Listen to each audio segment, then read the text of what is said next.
आइए हम पढ़ेंगे नीति वचन उसका 30 अध्याय। नीति वचन का 30 अध्याय उसकी 24 से लेके 28 आयत है ना। मैं पहला वर्स इंग्लिश में पढ़ देता हूँ। There are 4 things which are little upon the earth, but they are exceedingly wise। Hindi में है, पृथ्वी पर 4 छोटे जंतु हैं जो अत्यंत बुद्धिमान हैं। चींटियां निर्बल जाति तो है, परंतु धूप काल में अपनी भोजन वस्तु बटोरती है। शापान बली जाति नहीं, यानी बहुत ताकतवर नहीं, परंतु धूप काल में अपनी भोजन वस्तु बटोरती है। माफ करना, शापान बली जाति नहीं तो भी उनकी मांदे पहाड़ों पर होती है। मैं पढ़ रहा था नीति वचन 30 अध्याय 24 से 28 से। टिड्डियां के राजा तो नहीं होता, तो भी वे सब की सब दल बांधकर पलायन करती है, और छिपकली हाथ से पकड़ी तो जाती है, तो भी राजभवनों में रहती है। हम प्रार्थना करेंगे। प्रभु, आपके वचन के लिए हम धन्यवाद देते हैं। वचन पर आशीष दीजिए, और इस समय पर प्रभु आशीष दें, और हम आपकी धीमी आवाज़ को सुन सकें जो आप हमें सिखाना चाहते हैं। अंधकार की सारी शक्तियों को यीशु के नाम से बांध देते हैं, और प्रभु तेरे लहू में आप मुझे धोकर पवित्र करें, सहायता कीजिए। धन्यवाद देते हैं। प्रार्थना प्रभु यीशु के नाम में मांगते हैं, आमीन। तो इसमें जो पहला वचन है जो हमने पढ़ा, लिखा है पृथ्वी पर 4 छोटे जंतु है जो अत्यंत बुद्धिमान है। 4 छोटे जंतु है पर अत्यंत बुद्धिमान है। और बाइबल कहती है कि वो अत्यंत बुद्धिमान है, यानी वास्तव में जरूर कुछ विशेष बात होगी, तभी बाइबल कहती है कि वो अत्यंत बुद्धिमान है। इंग्लिश में है एक्सीडिंग वाइज। देखो, अगर हम आजकल हम लय व्यवस्था देख रहे हैं हमारी बाइबल स्टडी में, तो कुछ दिनों पहले हमने लय व्यवस्था 11 अध्याय देखा था, और लय व्यवस्था 11 अध्याय में शुद्ध और अशुद्ध प्राणी का वर्णन है। जो 4 पैर वाले प्राणी कौन से शुद्ध है, कौन से अशुद्ध है। शुद्ध प्राणी यहूदी खा सकते थे। उसके बाद मछलियों में से कौन सी शुद्ध है, कौन सी अशुद्ध है। शुद्ध मछलियां वो खा सकते थे। फिर पक्षियों के बारे में नाम दिए गए थे, कौन से पक्षी उनको खाना था, कौन से पक्षी अवॉइड करना था, नहीं खाना था। और फिर आखिर में रेंगने वाले कीड़े मकोड़े और इस टाइप के छोटे छोटे जंतु के बारे में था। तो इस जो हमने आज हिस्सा पढ़ा, इसमें 4 छोटे जंतु के बारे में, 4 छोटे प्राणी के बारे में है। और इन 4 प्राणियों में से 3 अशुद्ध प्राणियों में आते थे, यानी यहूदी लोग वो खा नहीं सकते थे। लेकिन फिर भी हम देखते हैं कि कुछ ना कुछ उसमें से हमको सीखने को मिलता है। ये नहीं कि हम कोई अशुद्ध चीज से सीख रहे हैं, वो उनके खाने के लिए था, है ना।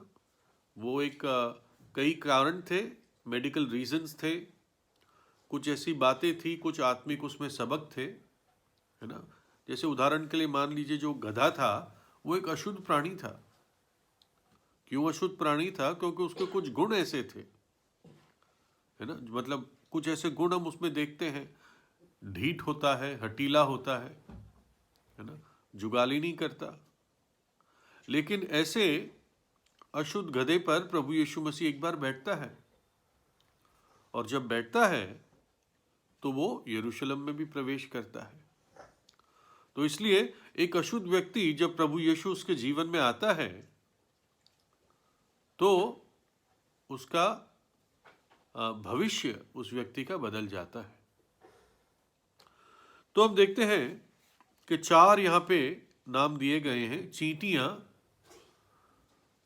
दूसरा शापान, तीसरा टिड्डियां और चौथा छिपकली। पहले हम चींटियों के बारे में देखते हैं, है ना, और नीति वचन 6 अध्याय में भी चींटियों के बारे में कुछ वर्णन है।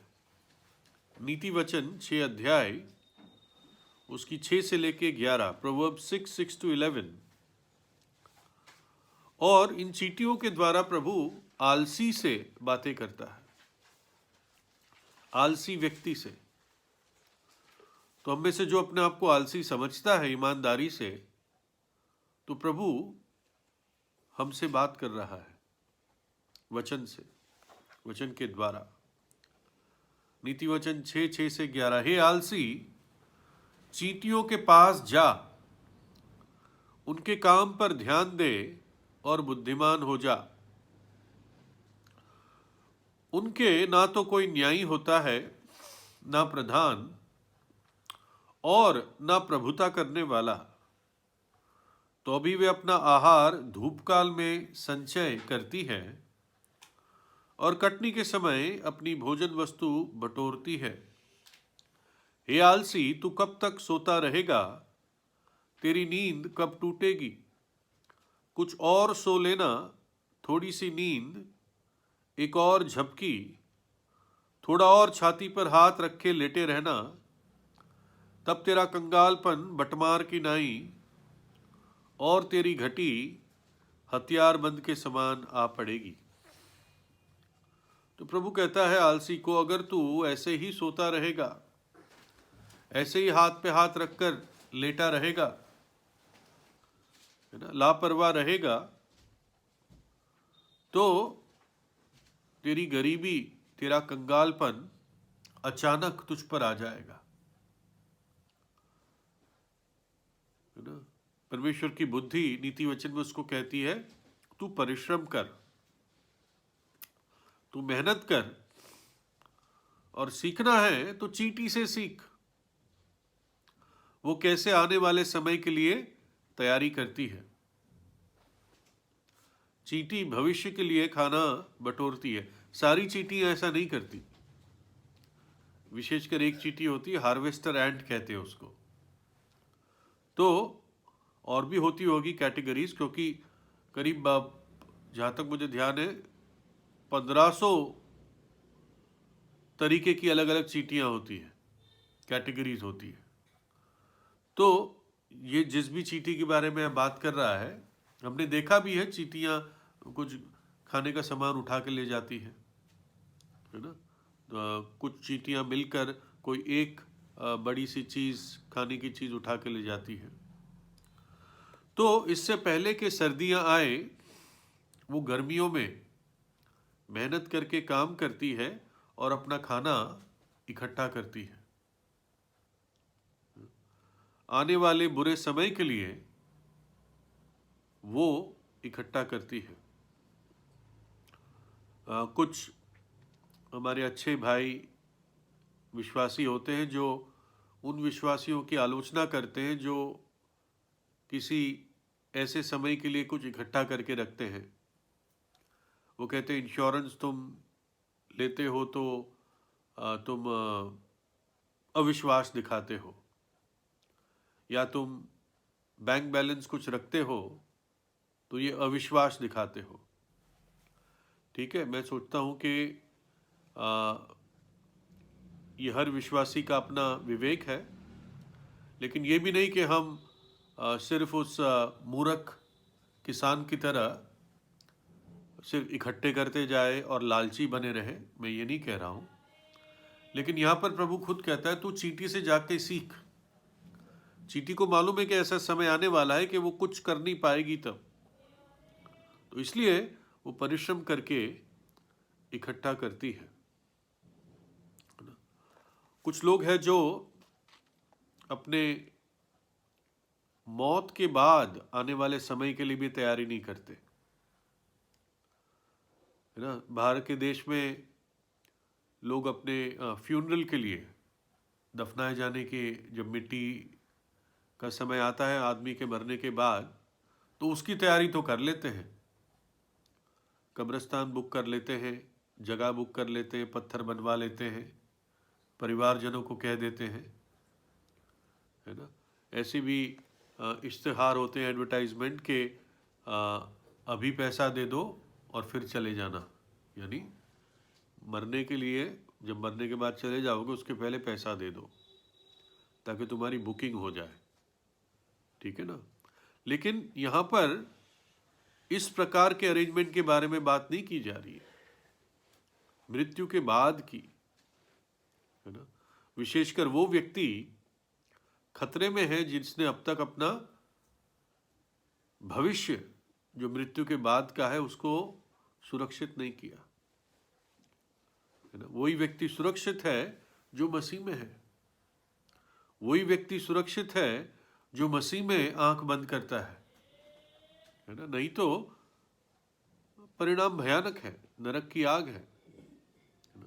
विश्वासी के लिए भी उसको इस बात को हमेशा सामने रखना है कि मुझे सिर्फ इसी पृथ्वी पर प्रभु ने नहीं रखा।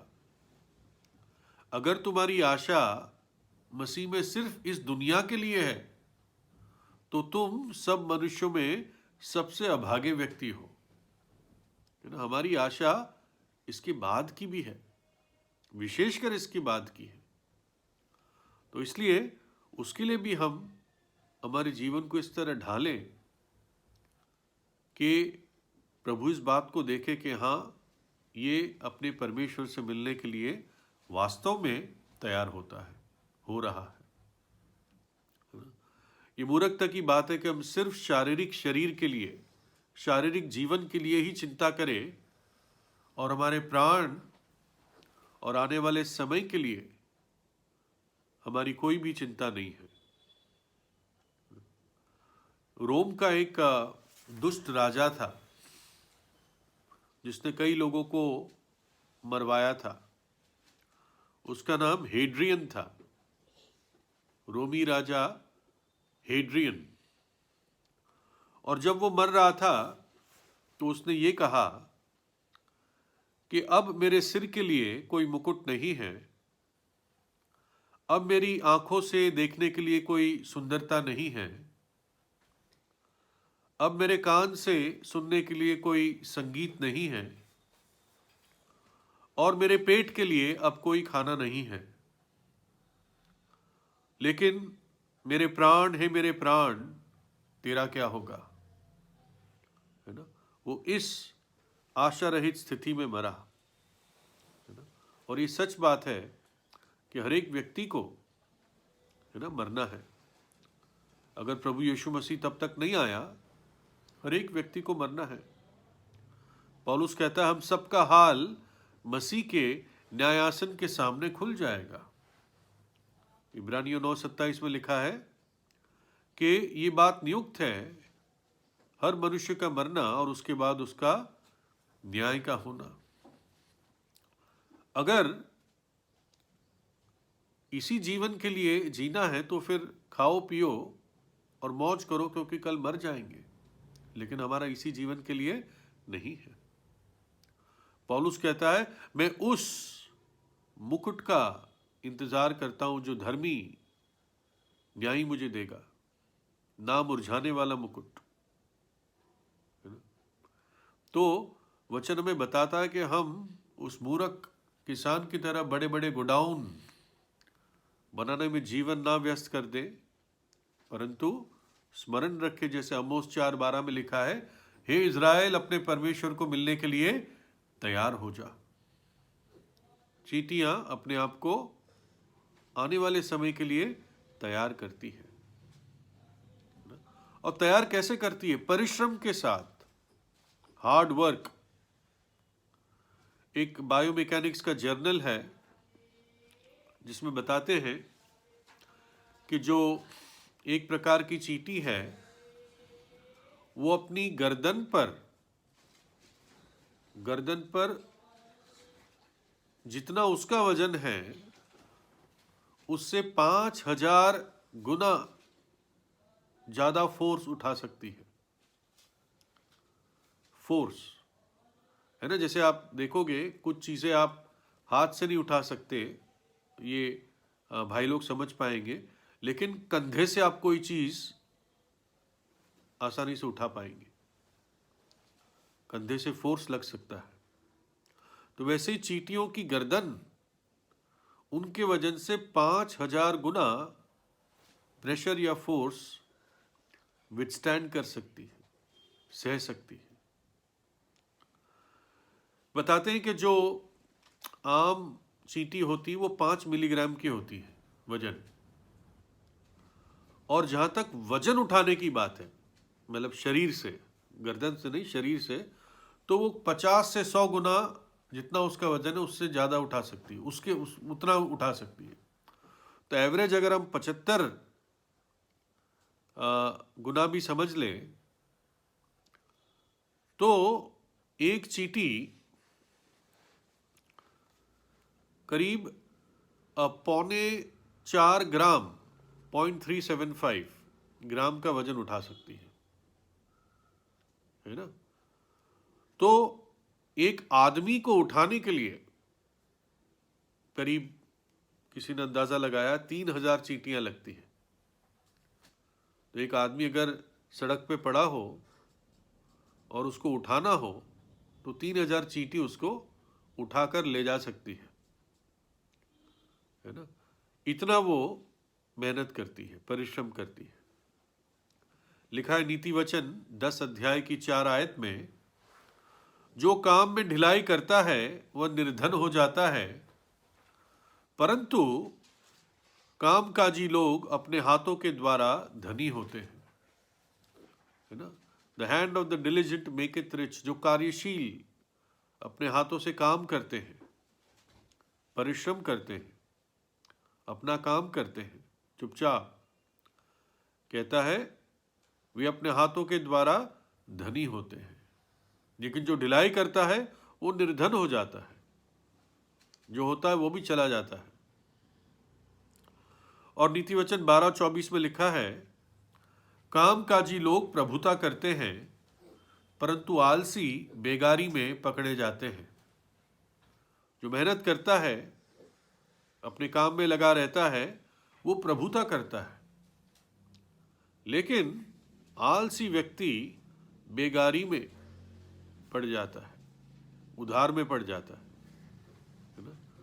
तो पहला सबक हमारे लिए चींटियों से है, जो इतना एक छोटा जंतु है, कीड़ा है, परंतु बाइबल कहती है अति बुद्धिमान है ना, अति बुद्धिमान है। दूसरा जो प्राणी हम पढ़ते हैं वो है 26 आयत में, और लिखा है शापान बलि जाति नहीं। इसका सही अनुवाद होगा, बलि मतलब ताकतवर। शापान सामर्थी जाति नहीं, तो भी उनकी मांदे पहाड़ों पर होती है। तो जो शापान ये होते हैं, इनको इंग्लिश में रॉक बैजर्स कहते हैं, हाइरैक्स फैमिली के होते हैं, और दिखने में ये खरगोश जैसे होते हैं, लेकिन खरगोश की फैमिली के नहीं होते। ये मोरलेस चूहे की फैमिली के होते हैं, है ना। और इनके लंबे बाल होते हैं, छोटी सी पूंछ या पूंछ नहीं होती, और गोल कान होते हैं, और ये कमजोर होते हैं अपने आप में, डरपोक टाइप कमजोर, और अपना बचाव नहीं कर सकते, है ना। जैसे बिल्ली होती है, अगर उसको आप कुछ करो तो वो पंजे से आपको मारने आएगी, कई बिल्लियाँ या बिल्ले। लेकिन ये ऐसे नहीं होती, ये बड़े असहाय टाइप और अपने आप को बचा नहीं सकते। ना इनके पास इतनी ताकत होती है कि ये ज़मीन में खड्डा बना के रहे, मतलब अपना दर बना के उसमें रहे। तो ये क्या करते हैं, ये चट्टान की तरेड़ों में अपना घर बनाते हैं, है ना। तो चट्टान की तरेड़ों में अपना घर बनाते हैं, और इसलिए बाइबल इनको क्या कहती है, अति बुद्धिमान है ना। चट्टान एक तो ऊंचा स्थान होता है, और दूसरा अपने आप नेचुरली जो प्राकृतिक रीति से उनको जगहें तरेड़े मिल जाती है चट्टान में, वो उसी में अपने घर को बना लेते हैं। लय व्यवस्था में भी लिखा है कि ये शापान अशुद्ध प्राणी होता है, और मनुष्य भी ऐसा ही है, अशुद्ध है और अपने आप को बचा नहीं सकता, है ना। अशुद्ध है और अपने आप को बचा नहीं सकता, और इसलिए एक बुद्धिमान व्यक्ति जिसको साधारण बुद्धि है, वो समझ पाता है कि मैं पापी हूं, अशुद्ध हूं, और अपने आप को नहीं बचा सकता। दाऊद कहता है भजन 61:2 में कि जो चट्टान मुझसे ऊंची है, तू वहीं पर मुझे ले जा। जो चट्टान मुझसे ऊंची है, तू मुझे वहीं पर ले जा। Lead me to the rock that is higher than I. वही चट्टान जो मुझसे ऊंची है मुझे बचा पाएगी, मुझे सुरक्षित रख पाएगी। आपको याद होगा कि निर्गमन में मूसा एक बार अपनी मशहूर प्रार्थना करता है कि हे प्रभु, अपना तेज मुझे दिखा। लॉर्ड शो मी दाई ग्लोरी। प्रभु अपनी महिमा मुझे दिखा। मूसा की बड़ी इच्छा थी, है ना। ये हम पढ़ते हैं निर्गमन 33 अध्याय में 18 आयत से। उसने कहा, यानी मूसा ने कहा, मुझे अपना तेज दिखा दे। उसने कहा, मैं तेरे सम्मुख होकर चलते हुए तुझे अपनी सारी भलाई दिखाऊंगा। प्रभु ने उसको कहा, और तेरे सम्मुख यहोवा नाम का प्रचार करूंगा, और जिस पर मैं अनुग्रह करना चाहूं उसी पर अनुग्रह करूंगा, और जिस पर दया करना चाहूं उसी पर दया करूंगा। फिर उसने कहा, तू मेरे मुख का दर्शन नहीं कर सकता, क्योंकि मनुष्य मेरे मुख का दर्शन करके जीवित नहीं रह सकता। फिर यहोवा ने कहा, सुन, मेरे पास एक स्थान है, तू उस चट्टान पर खड़ा हो, और जब तक मेरा तेज तेरे सामने से होके चलता रहे, तब तक मैं तुझे चट्टान के दरार में रखूंगा, और जब तक मैं तेरे सामने होकर निकल ना जाऊं, तब तक अपने हाथ से तुझे ढांपे रहूंगा। फिर मैं अपना हाथ उठा लूंगा, तब तू मेरी पीठ का तो दर्शन पाएगा, परंतु मेरे मुख का दर्शन नहीं मिलेगा। मूसा की ये बहुत बड़ी इच्छा थी, प्रभु तेरे तेज को मुझे दिखा, तेरे तेज का, तेरी महिमा का दर्शन पाऊं। प्रभु ने कहा, ठीक है, एक चट्टान है जिसमें एक दरार है, मैं तुझे उसमें छिपा लूंगा, अपने हाथ से तुझे ढांप दूंगा, और मैं वहां से निकल के जाऊंगा। तू मेरे चेहरे को तो नहीं देख पाएगा, लेकिन पीछे से तू मुझे देख पाएगा, है ना। क्या हमें मिलता है कि उस चट्टान की दरार में हम परमेश्वर की महिमा को देख पाएंगे। वो चट्टान जो मसीह है, जो क्रूस पर हमारे लिए तोड़ा गया, है ना, उसके पंजर में जो भाला भोंका गया, है ना, एक तौर से उस चट्टान में जो दरार पड़ी, हम वहां पर छिपकर परमेश्वर की महिमा देख पाते हैं, प्रभु से मिल पाते हैं, है ना। पुत्र ने पिता से है मिलाया। तो शापान जो एक छोटा अशुद्ध अपने आप को ना बचा सकने वाला प्राणी, उसको प्रभु बुद्धिमान कहता है, क्योंकि चट्टान की दरार में आसरा लेता है। जिन्होंने प्रभु यीशु मसीह में आसरा लिया वो बुद्धिमान है। जो विश्वासी मुश्किल के समय में उसी चट्टान के पास जाता है वो अति बुद्धिमान है। दाऊद कहता है, मुझे उसी चट्टान पे ले जा जो मुझसे ऊंची है। तीसरा प्राणी टिड्डियां हैं, और टिड्डियों के बारे में लिखा है नीति वचन 30 अध्याय और 27 आयत। टिड्डियों के राजा तो नहीं होता, तो भी वे सब की सब दल बांधकर पलायन करती है, यानी झुंड में चलती है। टिड्डियों का राजा नहीं होता, है ना। ये इन चार प्राणी में से एक ही प्राणी है जो शुद्ध माना जाता है, टिड्डियां, है ना। और कुछ लोग खाते भी थे उसको। यूहन्ना बपतिस्मा देने वाला टिड्डियां खाता था, है ना। टिड्डियां और शहद शायद रोस्ट करता होगा और फिर उसको पील ऑफ करके शहद में डुबा के खाता होगा, है ना। जंगलों में रहता था, शुगर की प्रॉब्लम उसे होनी नहीं थी। तो वैसे टिड्डियां जब झुंड में आती है कहीं तो बहुत विनाश करती है।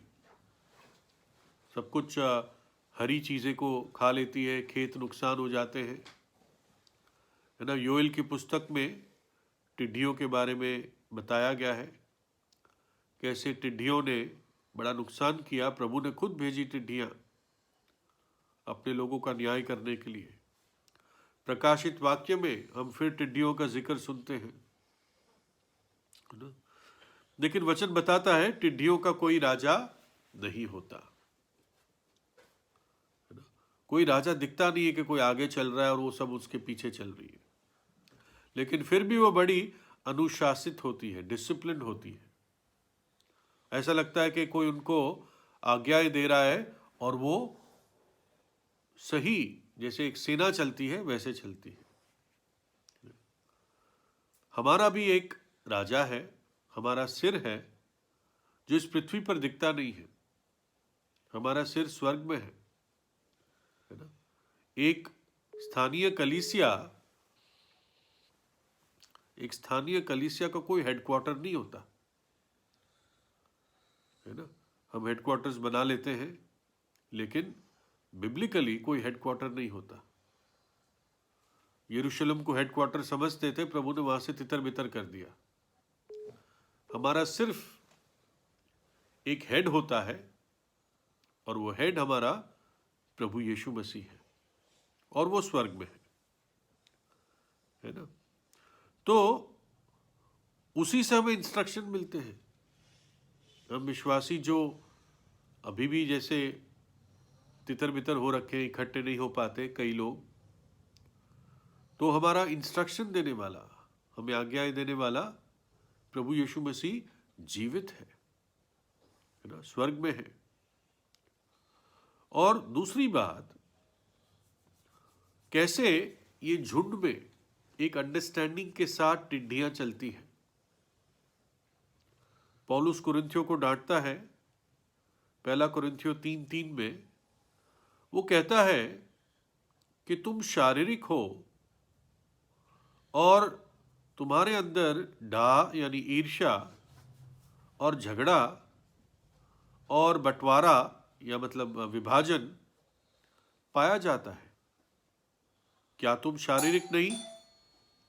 क्या तुम मनुष्यों की तरह चलते नहीं? है ना। तो इसलिए टिड्डियों को प्रभु अति बुद्धिमान कहता है,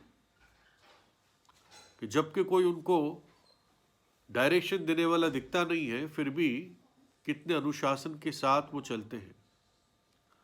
पवित्र आत्मा भी हमारे साथ है ना। पवित्र आत्मा हमारे साथ है, जो हमारे हृदयों को जोड़ के रखता है ना, जो हमें एक प्रेम में बांध के रखता है। दूसरी चीज, एक विचार है कि इस टिड्डी को शुद्ध प्राणी क्यों कहा गया है। ये भी कीड़ा जैसा होता है ना, ये कीड़ा जैसा होता है, लेकिन फिर भी इसको शुद्ध प्राणी क्यों कहा गया है। इसके लिए मैं पढ़ूंगा आपके लिए लय व्यवस्था 11 अध्याय 21 और 22 आयत। ध्यान से सुनिएगा। पर रेंगने वाले और पंख वाले जो 4 पांवों के बल चलते हैं, जिनके भूमि पर कूदने फांदने को टांगे होती है, उनको तो खा सकते हो।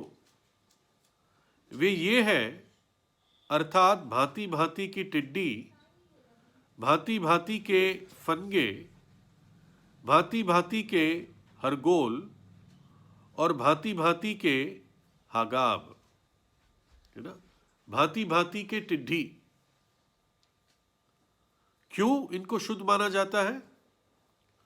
क्योंकि इनके कूदने फांदने को टांगे होती हैं, यानी उनकी एक तौर से टांगे लंबी होती है ना। इंग्लिश में इस तरह से आता है कि which have legs above their feet, जिसके कारण वो कूद सकते हैं, इसलिए उनको शुद्ध माना जाता है। अगर इनकी वैसे ही चींटियों जैसी टांगे होती तो ये अशुद्ध माने जाते, है ना। लेकिन ये शुद्ध माने जाते हैं क्योंकि उनके पास कूदने फांदने की टांगे होती है ना। और इसमें क्या सत्य है? सत्य ये है कि एक टिड्डी कूद सकती है ना, कूद सकती है, फांद सकती है, एक जगह से दूसरी जगह जंप कर सकती है। ये क्यों इसको प्रभु शुद्ध कह रहा है? क्योंकि इसके पास कूदने फांदने की एबिलिटी है, ताकत है ना।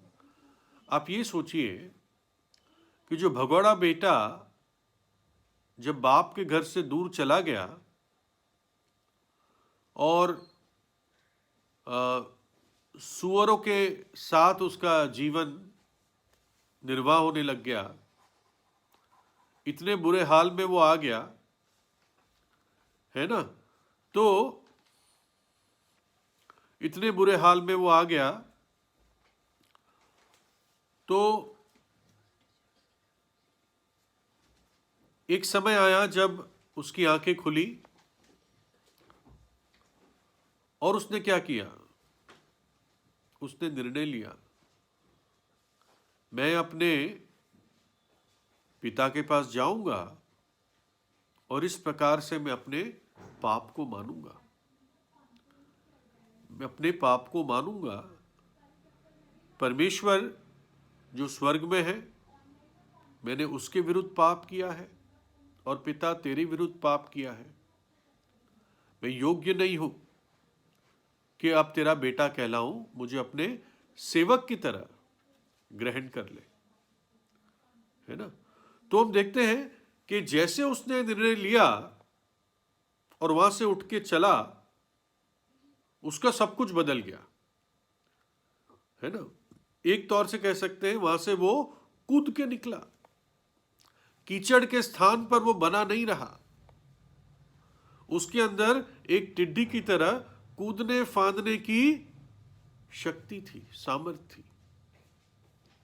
यानी जो व्यक्ति ऐसा करता है, प्रभु उसको एक शुद्ध प्राणी मानता है। वो अपने पाप की स्थिति से, बैकस्लाइडिंग की जगह से कूद कर निकल कर आया। इसलिए भगोड़ा बेटा इतना फेवरेट है प्रभु का।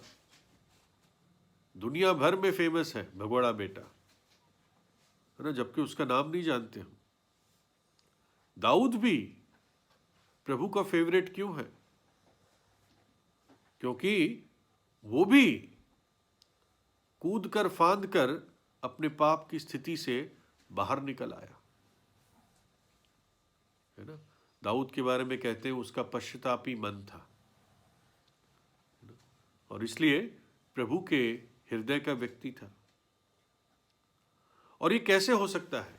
एक भाई हमेशा अपनी बुकलेट में लिखता है शुरुआत में ही कि एक विश्वासी बाउंस बैक कर सकता है। जैसे बॉल टापा जाता है, नीचे से वापस ऊपर आता है, वैसे एक विश्वासी अगर नीचे गिरा हुआ है तो बाउंस बैक कर सकता है। बाउंस बैक कैसे करता है? पहला यूहन्ना 1:9 के अनुसार, यदि हम अपने पापों को मान लें तो वो हमारे पापों को क्षमा करने और हमें सब अधर्म से शुद्ध करने में विश्वास योग्य और धर्मी है। यदि हम अपने पापों को मान लें तो वो हमारे पाप को क्षमा करने में और सारे अधर्म को, यानी जो पाप हम नहीं जानते हैं, उनसे शुद्ध करने में विश्वास योग्य और धर्मी है। ये बाउंसिंग बैक है, जब एक विश्वासी अपने पाप को मान लेता है, अपनी स्थिति को मान लेता है, प्रभु अपने आप उसको बाउंस बैक कराता है। लेकिन प्रॉब्लम यह है, हम में से कई लोग समझ नहीं पाते कि हम गलती में हैं, है ना, इसलिए बाउंस बैक नहीं हो पाते। वो उसी में बार बार सालों तक बने रहते हैं, उस एटीट्यूड में। चौथा जो प्राणी है, हम खत्म करना चाहेंगे इसके साथ, वो है छिपकली, है ना। छिपकली सबकी फेवरेट नहीं होती, लेकिन लिखा है नीति वचन 30 अध्याय के 28 आयत में, और छिपकली हाथ से पकड़ी तो जाती है तो भी राजभवनों में रहती है। इसमें कुछ ट्रांसलेशन इस प्रकार से भी है कि छिपकली अपने हाथ से पकड़ी रहती है, यानी अपने हाथ से वो अपने आप को दीवार में, छत पे चिपकी रहती है अपने हाथ के द्वारा। और कहाँ पाई जाती है? महलों में पाई जाती है। पुराने इंग्लिश में छिपकली के बदले ये स्पाइडर था, लेकिन और अनुवाद में छिपकली वर्ड आता है और समझ में आता है, क्योंकि छिपकली अपने हाथ से अपने आप को चलती है और उल्टी भी चल रहती है और नीचे से ऊपर भी चली जाती है और ऊपर से नीचे भी चली आती है ना। तो और गिरती नहीं है ज्यादातर बार, है ना। तो प्रभु कहता है कि ये भी एक बुद्धिमान छोटा जंतु है, छोटा प्राणी है। देखिए, उसके जो हाथ होते हैं उसमें कुछ प्रभु ने ऐसा उसको नेचुरली, प्राकृतिक रीति से ऐसे छोटे छोटे बाल दिए हैं, माइक्रोस्कोपिक, जिससे वो एक वैक्यूम बना के जिस भी जगह चलती है वो चिपकी रहती है। शायद कुछ ऐसा सिक्रीशन भी होता है बहुत माइन्यूट, जिसके गोंद की तरह। ये भी नहीं कि वो चिपकी रहती है, वो चल भी सकती है आगे तेजी से, है ना, लेकिन गिरती नहीं है। और लेकिन कहाँ पाई जाती है? महलों में पाई जाती है, राजा के महलों में पाई जाती है। और यहां पर एक थॉट है कि हमारा विश्वास हमें राजा के महल में पहुंचाता है और वहीं पर बनाए रखता है। लिखा है इब्रानियों 10 में 35 और 36, सो अपना हियाब ना छोड़ो क्योंकि उसका प्रतिफल बड़ा है, क्योंकि तुम्हें धीरज धरना अवश्य है ताकि परमेश्वर की इच्छा को पूरी करके तुम प्रतिज्ञा का फल पाओ। अपने विश्वास को ना छोड़ो, अपने हियाब को ना छोड़ो, चिपके रहो उन प्रतिज्ञाओं के साथ। यही विश्वास हमें महापवित्र स्थान में शुरुआत में ले गया जब हमारा उद्धार हुआ, है ना। उसी इब्रानियों 10 में 19-20 में वो कहता है, सो हे भाइयों, जबकि हमें यीशु के लहू के द्वारा उस नए और जीवते मार्ग से पवित्र स्थान में प्रवेश करने का हियाब हो गया और उसने पर्दे अर्थात अपने शरीर में से होकर हमारे लिए अभिषेक किया है। यानी यहां पर लिखने वाला कहता है कि यीशु मसीह के शरीर के टूटने के द्वारा और प्रभु यीशु के लहू के द्वारा हम महापवित्र, सबसे पवित्र स्थान में पहुंच पाए, विश्वास के द्वारा, है ना। और जैसा पर्दा पहले यहूदी को रोकता था, महायाजक को एक दिन को छोड़कर बाकी दिन महापवित्र स्थान में जाने से रोकता था, तो यहां पर इब्रानी में कहता है अब कोई रोकने वाली चीज नहीं है। एक विश्वासी अब जा सकता है विश्वास से, है ना। उस राजा के महल में, उसके महापवित्र स्थान में विश्वास के द्वारा जा सकता है ना। और विश्वासी को क्या कहता है? वो कहता है अपना हिया मत छोड़ो, अब विश्वास से बने रहो। जब मनुष्य का पुत्र आएगा तो क्या पृथ्वी पर विश्वास पाएगा?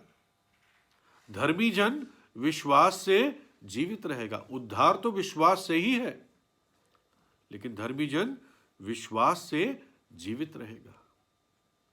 पौलुस कहता है मैं जानता हूं, पहले 2 तीमुथियुस 1:12 में, मैं जानता हूं मैंने किस पर विश्वास किया है, और इस बात के लिए भी मुझे पूरा निश्चय है कि जो मैंने उसके हाथ में सौंपा है वो उस दिन के विरुद्ध या उस मुश्किल के दिन के समय उस चीज को संभाल के रखेगा। I know whom I have believed and am persuaded that he is able to keep that which I have committed unto him against that day. फिलिपियों 1:6 में कहता है मुझे पूरा निश्चय है कि जो भला काम तुम्हारे अंदर उसने शुरू किया है वो यीशु मसीह के आगमन तक बनाए रखेगा। तो हम ये कुछ प्रैक्टिकल सबक है जो इस 4 प्राणियों से सीखते हैं, जो छोटे जंतु है पृथ्वी पर परंतु अति बुद्धिमान है। चींटी जो हमें आने वाले समय की तैयारी के लिए बताता है ना, इस जीवन के बाद के समय के लिए भी, और परिश्रम के बारे में। हे आलसी, चींटी के पास जाकर सीख। शापान जो सामर्थ्य नहीं होते परंतु चट्टान में, चट्टान की दरारों में अपने घर को बनाते हैं, है ना। जिन्होंने मसीह को अपना शरण स्थान बनाया वो सदा के लिए सुरक्षित है। परमेश्वर हमारा शरण स्थान और सामर्थ्य है, तत्पर से मिलने वाली सहायता है, इसलिए हम नहीं डरेंगे। टिड्डियां जो शुद्ध मानी जाती है, जो अनुशासन से चलती है, इंस्ट्रक्शंस मानती है, ऐसे लीडर की जो दिखता नहीं है। हमारा लीडर, हमारा राजा, हमारा सिर स्वर्ग में है, जिसकी इंस्ट्रक्शन, जिसकी आज्ञाएं हम मानते हैं, जिसके पास कूदने की शक्ति है, अपनी स्थिति से, अपनी उस आदत से, अपनी उस व्यवहार से कूदकर बाहर निकलती है। भगोड़ा बेटा था, दाऊद था उदाहरण के लिए। और चौथा छिपकली जो राजा के महल में पाई जाती है ना। हमारा विश्वास ही हमें उस महल में पहुंचाएगा जिसके बारे में प्रभु यीशु मसीह ने कहा कि मेरे पिता के घर में बहुत से रहने के स्थान है, अगर ऐसा ना होता तो मैं तुम्हें बता देता।